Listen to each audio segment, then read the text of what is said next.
रेत का एक मैदान, सिर्फ 313 यानी 313 निहत्थे लोग और सामने 1000 लोहे में ढले खूंखार जंगजू। हिसाब लगाएं तो मौत तय थी, लेकिन उस शाम सूरज डूबने से पहले कुछ ऐसा हुआ जिसने नामुमकिन को मुमकिन बना दिया।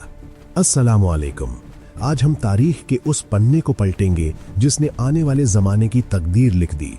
ये कहानी है रमजान की उस 17वीं तारीख की।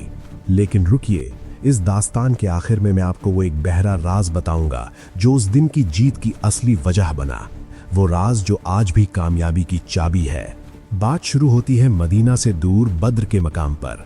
मुसलमान यहाँ जंग के लिए नहीं बल्कि एक कारवान को रोकने आए थे, लेकिन किस्मत को कुछ और ही मंजूर था। उधर मक्का में खबर पहुंची कि उनका माल खतरे में है। गुस्से में भरे सरदार निकले तकब्बुर के साथ। उनके पास घोड़े थे, जिराह थी और शराब के दौर चल रहे थे। अब सवाल ये था, क्या ये छोटी सी जमात जिनके पास न पूरे हथियार थे न सवारियां, वो इस तूफान का सामना कर पाएगी? क्या जज्बा लोहे को काट सकता है? दुश्मन पहले पहुंच गया और पानी के चश्मों पर कब्जा कर लिया। मुसलमान जिस जमीन पर थे वो रेतीली थी, पांव धस रहे थे, प्यास और थकान ने घेरा हुआ था। लेकिन फिर वो रात आई जिसने सब पलट दिया। आसमान से रहमत बरसने लगी, बारिश हुई, रेत जम गई और दुश्मन की जमीन कीचड़ बन गई। उस रात जहां दुश्मन डर और बेचैनी में था, वहां मुसलमान सुकून की नींद सोए। सुबह हुई तो मंजर बदल चुका था। एक बेहतरीन मंसूबा बनाया गया। पानी के हौज बनाए गए ताकि पानी सिर्फ अपनों को मिले। क्या आप जानते हैं जंग में पानी तलवार से ज्यादा ताकतवर होता है? सफ बंदी हुई। मुसलमानों की सफें ऐसे सीधी थीं जैसे नमाज में खड़े हों। ये सिर्फ लड़ाई नहीं थी, ये डिसिप्लिन का इम्तिहान था। दुश्मन के सरदारों ने देखा, उन्होंने कहा, ये लोग मरने आए हैं लेकिन ये अपने साथ हमारी मौत भी लाए हैं। उनकी आंखों में खौफ झलकने लगा। जंग का आगाज रिवाज के मुताबिक हुआ। एक एक करके योद्धा मैदान में उतरे, तलवारें टकराईं और पहले ही हमले में दुश्मन के बड़े खंबे गिर गए। जब आम हमला शुरू हुआ तो मैदान आहद आहद की आवाजों से गूंज उठा। एक तरफ शोर था, दूसरी तरफ यकीन की खामोशी। कहा जाता है कि उस दिन इंसानों के साथ वो भी लड़ रहे थे जिन्हें आंखें देख नहीं सकती। हवा तेज हो गई, दुश्मन के चेहरों पर रेत उड़ने लगी।